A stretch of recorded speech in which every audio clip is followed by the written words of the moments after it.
jitu banget pergantian pemainnya. Si Casey yang dari awal digadang-gadang mau disuruh mematikan si Brozo, gagal total.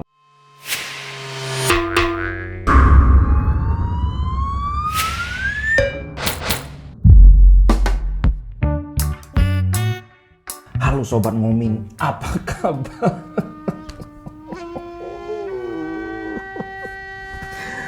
Aduh, gila. Ini kemarin pertama kali aku live nonton bareng. Tahu kalah, Pak. Gila. Aku nggak tahu mulai dari mana. Karena kalian ingat nggak kalau ada yang kemarin nonton live, di akhir babak pertama aku sudah sangat optimis karena kita sangat menguasai pertandingan. Walaupun waktu itu Milan lebih banyak pegang bola, tapi secara peluang, secara control of the game itu benar-benar kita yang pegang. Bahkan sampai menit 70-an itu sebenarnya kita masih walaupun ada penurunan ya, terutama sejak ditariknya si Perisic, aduh, kita memang ada penurunan ininya. Apalagi ketika si Casey ditarik keluar, masuk si Brahim Diaz. Gila, Pioli jitu banget pergantian pemainnya. Si Casey yang dari awal digadang-gadang mau disuruh mematikan si Brozo, gagal total. Brozo benar-benar kayak apa ya, kelihatan banget nggak sih beda kelas antara Casey dan Brozo itu. Makanya kayak Fiorentina dulu nggak bisa ngematiin Brozo pakai satu pemain doang. Aduh, tapi bencana itu di menit 75 dan menit 78. Bayangin bro, 3 menit 2 gol bro, dan itu Giroud semua. Aduh. Walaupun satu catatan ya, ini bukannya cari kambing hitam, tapi harusnya pelanggaran itu. Gimana, setuju nggak? Ini aku sampai bikin screenshotnya karena nggak bisa nampilin videonya. Kalian bisa lihat sendiri, replay highlightnya di YouTube banyak. Gila, dari sini Alexis Sanchez kan pegang bola, ditabrak sama Giroud. Kemudian bolanya tentu saja lepas dong. Terus bola itu diambil Tonali. Ini yang lebih besar lagi ininya, apa, screenshotnya biar lebih kelihatan sekali. Dan ketika serangan balik itu sudah memang, wih gila. Hanya ada 3 defender Inter, Skriniar, De Vrij, dan Bastoni. Sementara itu 5 pemain Milan mengeroyok. Dan Giroud juga sudah bangun dan ikut menyerang, membantu dari second line, dari Tonali ke Brahim Diaz. Kemudian Diaz antara nembak atau ngumpan, yang jelas akhirnya Giroud yang tap in bola ke gol. Aduh. Tapi aku nggak akan bilang bahwa ini salah satu-satunya yang bikin kita kalah, nggak. Ini cuma apa ya, drama aja, tapi bukan ini kambing hitamnya. Kita nggak bisa bikin kambing hitam itu. Yang menurutku faktor utama yang bikin kita kalah itu adalah yang utama sekali, karena kita tidak bisa bikin 1 gol lagi di babak pertama. Itu yang faktor utama. Nah, yang kedua baru pergantian pemainnya. Nah, kalian mungkin banyak yang protes, kenapa kok Perisic diganti, yang masuk Di Marco? Karena kita sama-sama tahu Di Marco ini secara defense itu elek banget. Dan parahnya kemarin dia yang harusnya menyerangnya bagus, kemarin menyerangnya juga nggak ada kontribusinya yang berarti. Ketika dia ambil free kick juga, set piece juga jauh sekali dibandingkan Calhanoglu. Aduh, jadi bisa dibilang pertama itu karena kita tidak bisa kill the game earlier, jadi kita tidak bisa menyelesaikan permainan lebih awal. Kalau itu kita bisa unggul 2 gol itu dari segi mental, dari segi permainan udah nggak terkejar. Dan di babak pertama banyak sekali peluang kita. Aduh, ini aku sampai bikin catatan loh. Kita sangat mendominasi di babak pertama. Lautaro bermain sangat bagus, pergerakannya terutama seperti biasa. Dia kan striker tipe yang sangat aktif, membuka ruang. Dan dia ada 3 umpan kunci loh di babak pertama aja. Pertama ke Barella, itu ditembak tapi nggak gol, aduh sayang. Kemudian ke Dumfries juga umpannya keren banget, tidak gol juga, ditembak sama Dumfries, bisa dihalau oleh si Mainan. Gila ini kiper, aduh Mainan ini kiper on fire banget. Kalian ngerasa nggak sih setiap kiper yang main lawan Inter itu semua on fire? Aduh, kemudian ke Zeko, sayangnya juga Zeko juga tembakannya agak Kemudian dia sendiri juga ada peluang tembakan jarak jauh. Kemudian ada juga yang dia bagus sekali, pingin sekali aku tampilin sebenarnya. Dia bergerak menyilang dengan Dzeko itu loh. Si Dzeko bergerak ke sini, dia menyilang, kemudian dikasih umpan terobosan pelan sama Dzeko. Sayang tembakannya nggak bagus. Inilah masalahnya Lautaro. Kenapa finishingnya itu, aduh. Di saat-saat seperti ini kita jadi kangen sama Lukaku bro. Kalau Lukaku itu finishingnya gila bener. Aduh, Lautaro gimana caranya? Coba kalian kalau ada yang punya nomor WhatsApp-nya si Toro ini, kasih dia saran, ini loh kamu latihan finishing kayak gini. Kemudian Brozo bro. Brozo menurutku tampil sangat istimewa. Dia mendikte tempo permainan sama Casey. Casey gagal total sampai dia dicabut dari Casey, kan asalnya di posisi gelandang bertahan. Dia dimainin tepat di belakang striker supaya duel sama Brozo. Gagal total Casey. Diaz yang masuk baru benar-benar bikin permainan Milan jadi ini. Oh ini juga yang Junior Mesias juga bagus banget ya. Karena Salemaker udah nggak ada ini. Aku malah sampai bingung, ini babak pertama Salemaker masih main apa enggak sih? Dua pergantian dari Pioli itu benar-benar mantap. Kemudian kerja sama Barella dan Dumfries oke banget. Kalau sebelumnya kan kita kenapa sih Barella kayak nggak mau ngasih bola ke Dumfries, tapi kemarin tuh top banget. Sampai-sampai aku kan memprediksi bahwa serangan kita itu akan didominasi dari sektor kiri, ternyata salah. Ternyata Dumfries gila, dia kan hampir ngegol di babak pertama yang ternyata Perisic itu offside, sehingga Dumfries dianulir golnya, padahal pergerakannya bagus sekali. Kemudian yang dia dikasih umpan sama Lautaro Martinez itu juga sayang banget. Menurutku pertandingan kemarin ini salah satu penampilan terbaik Dumfries. Gimana, setuju nggak? Cuma sayang aja tidak berbuah gol. Langsung aja ya, aku mau liatin ini dulu, rating playernya, aku mau komentarin semua ini. Samir Handanovic nilainya 5,5. Decent saves in the first half. Ya dia ada penyelamatan juga, tembakan jarak jauhnya si Tonali kan. And then he did what he usually does now, give goal. Jadi dia melakukan apa yang sering dia lakukan, yaitu blunder, kayak ngasih minta gol ke ini. Kalau menurutku sih mungkin kayak reaksinya dia kurang bagus aja, kurang apa ya, mungkin karena usia juga kan, tidak secepat yang seharusnya. Kalau di kemarin head to head sama Mainan, gila, berapa itu save-nya Mainan? Coba kita lihat, itu 5 shots on target Inter Milan, 11 tembakan, 5 on target, itu diselamatin semua. Sedangkan Milan 3 shots on target, dua-duanya gol, berarti cuma satu yang diselamatin sama Handanovic. Sedangkan si Mainan 5 shot on target, cuma 1 gol, berarti dia 4 penyelamatan. Gila bener sih Mainan ini, aduh. Stefan De Vrij, iya, ini kalau komentarnya dia gini, dikasih nilai 5, quite obvious he's peaked and is on a decline. Jadi di sini sangat jelas bahwa De Vrij sudah mencapai puncaknya, tapi sekarang sudah mulai penurunan. Padahal umurnya De Vrij kan baru 28 ya, 28 apa 29. As we've seen consistently in this season. Memang sih kalau season ini dibandingkan antara Skriniar dan De Vrij, bagusan Skriniar udah. Awful mistake for Milan and Giroud's second goal.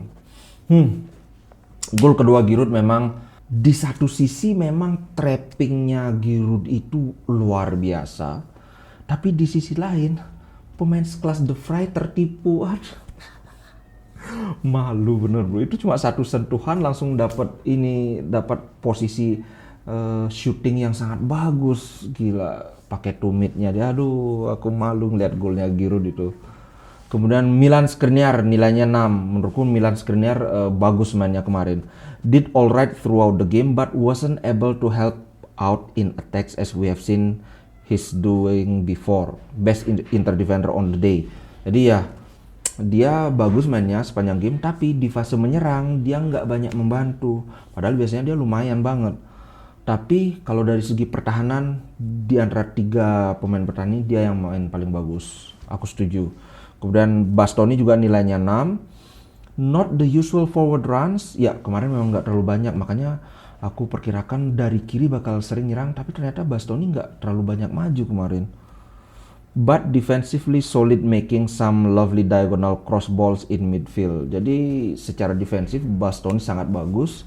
Beberapa kali dia kirim diagonal cross itu crossing miring. Jadi dari kiri ke depan kanan kayak gitu. Dumfries nilainya 7, cocok. Probably his best match in Inter's shirt. Mungkin ini pertandingan terbaik dia di seragam Inter. Made life difficult for Theo marauding down the right whilst helping out in defense. Dia membuat hidupnya Theo Hernandez kesulitan. Ini ada yang lucu. Aku kan mengira gimana nih, Theo Hernandez kan sangat bagus dalam menyerang, tapi karena kemarin Dumfries benar-benar mendominasi, kerjasamanya dengan Barella sangat bagus, si Theo nggak berani maju sering-sering bro. Sampai aku ngeliat benar-benar si Theo Hernandez itu kayak frustasi sama Dumfries, makanya di menit 95 itu kan dia sapu kakinya Dumfries dan dia dapat kartu merah dan dia nggak pakai protes, langsung aja jalan keluar. Itu agak lucu sih menurutku. Itu kayak apa ya, professional foul istilahnya. Itu pelanggaran yang perlu, karena kalau itu lepas Dumfries bukan tidak mungkin kita bisa menyamakan kedudukan. Ya bukan pasti tapi bukan tidak mungkin juga kan. Makanya dia sapu, kartu merah udah langsung keluar aja. Secara bertahan juga Dumfries bagus kemarin. Padahal kan biasanya Dumfries ini defense-nya nggak terlalu bagus. Nicolo Barella nilainya 6,5. Unable to have the same impact he usually has with his crosses. Jadi dia gagal memberikan impact dengan crossingnya dia yang biasa. His crossing were a little off. Jadi sering meleset crossingnya dia. Iya emang crossing kualitas dia nggak bagus kemarin.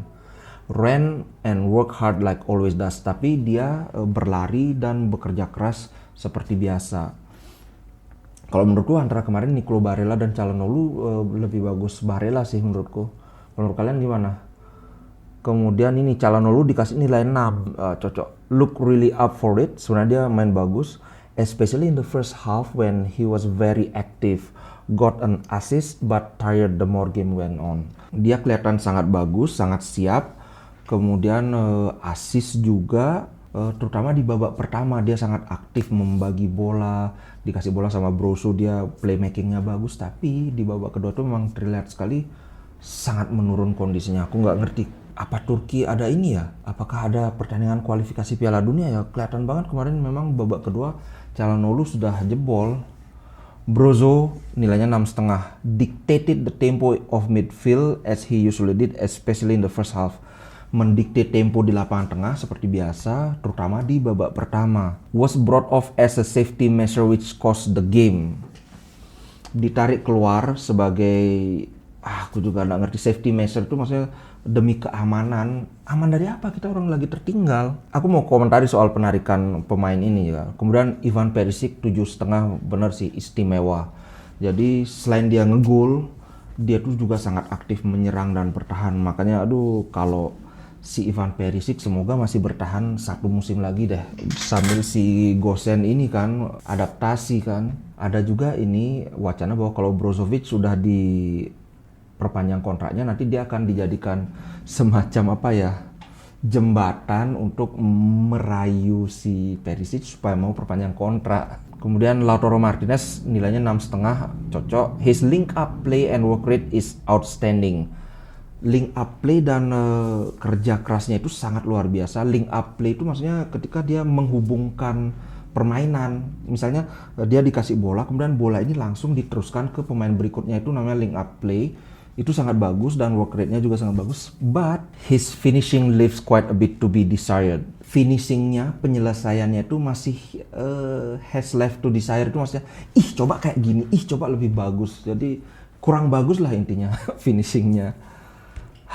Unlucky not to get at least an assist. Dia kan ada 3 umpan kunci, mestinya at least 1 assist dia bikin lo. Aduh sayang sekali.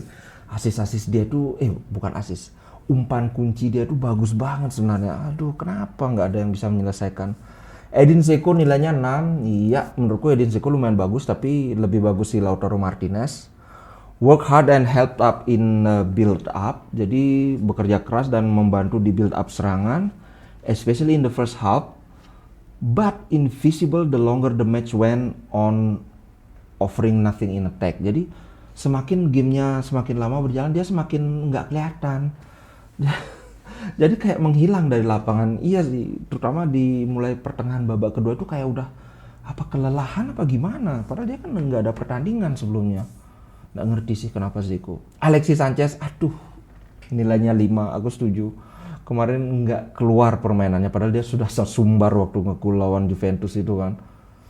Replaced Lautaro Martinez in the 70th minute and took an unnecessary risk which led to the equalizer regardless of he was fouled or not.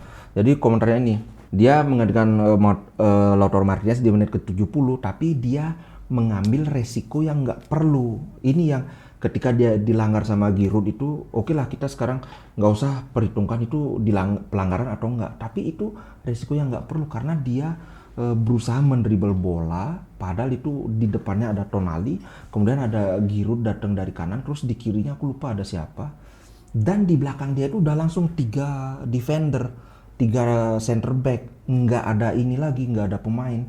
Brozovic kan udah agak maju waktu itu, makanya kan unnecessary risk, dia sendiri masih jauh dari gawang lawan, di belakangnya dia udah nggak ada gelandang bertahan sama center midfielder, tapi kenapa dia malah nyoba untuk gocek bola? Itu namanya unnecessary risk, risiko yang tidak perlu. Aku setuju banget dengan komentarnya ini. Makanya, tapi kalau kembali lagi itu kan harusnya pelanggaran, tapi kalau kita tidak perhitungan itu ya harusnya nggak usah lah gocek-gocek, kita harus main aman. Kemudian Di Marco nilainya 5,5 menggantikan Perisic, hampir nggak ada kontribusinya. Arturo Vidal juga 5,5. Oh ya, kemarin ada yang ini kenapa Perisic diganti? Ternyata Perisic itu ada terasa stiffness, itu agak ada terasa kaku di otot pahanya. Memang pemain kalau sudah mulai agak tua, pengalaman, dia tahu kondisi badannya udah mulai terasa agak aduh gitu. Sebelum itu jadi cedera yang parah, ya udah dia minta diganti. Makanya kemudian dia diganti. Padahal mainnya bagus sekali kan Perisic. Ini ada satu komentar dari Inzaghi yang menurutku penting untuk disampaikan. Dia bilang ini tentang pergantian pemain. I don't think we lost because of the changes. Jadi menurutku kita bukan kalah karena pergantian pemain itu. I think we lost because we didn't score a second goal. Menurutku kami kalah karena kita tidak mencetak gol kedua. Sanchez was also barged to the ground on the first goal, but I won't focus on that. Jadi Sanchez juga dijatuhkan pada gol pertama Milan, tapi aku nggak mau fokus di sana. Nah, aku sebenarnya rada-rada setuju juga, bukan itu faktor utama kita kalah pergantian pemain itu, tapi memang karena kita gagal mencetak gol kedua. Itu penentu sekali. Kenapa bisa gagal? Kita sangat mendominasi permainan. Coba kalau itu bisa gol kedua, itu babak pertama itu kita 2 gol, aman sudah. Karena gini, bukan masalah siapa yang ditarik keluar, tapi siapa yang dibawa masuk. Nah, yang dibawa masuk ini yang gagal perform gitu loh. Sedangkan siapa yang ditarik keluar ini memang perlu untuk ditarik keluar. Makanya aku bilang ada setujunya juga dengan dia, karena kita tanggal 9 lawan Roma bro. Lagi 3 hari itu. Aduh, terutama ketika Brozo ditarik keluar itu aku mikir bahwa kayaknya dia sudah, ya udahlah kalah. Kita menatap pertandingan lawan Roma, itu sih yang aku baca. Lawan Roma itu kan knockout, sekali kalah kita langsung tersingkir. Sedangkan kalau kalah lawan Milan itu kan kita selisih 1, tapi kita masih punya tabungan 1 pertandingan. Mungkin itu yang ada di pikiran Inzaghi. Jadi ya kita bisa berdebat sampai lebaran kodok apakah pergantian pemain itu tepat atau enggak. Yang jelas aku nggak bisa komentar itu benar atau salah, karena dia punya pertimbangan seperti itu. Kalau menurut kalian gimana nih? Apakah seharusnya si Brozo sama Cala itu dimainkan terus full time, atau lebih baik diganti aja? Karena ada istilah gini, we might lose the battle but we don't want to lose the war. Jadi kayak perang itu kan ada battle kecil-kecilnya. Nah, kita mungkin mengalah di battle ini karena kita melihat gambaran besar, perang besarnya, supaya kita tidak kalah, supaya kita bisa menang. Gitu istilahnya. Aduh, ini di luar lagi hujan, ini sehujan hatiku yang menangis. Oke, nggak apa. Yang namanya sepak bola kalah menang itu biasa. Sekali lagi bola itu bulat. kita kalah lawan Milan, Liverpool juga kalah lawan Leicester, jadi tidak bisa diprediksi. Bahkan Milan sendiri kalahnya lawan Spezia.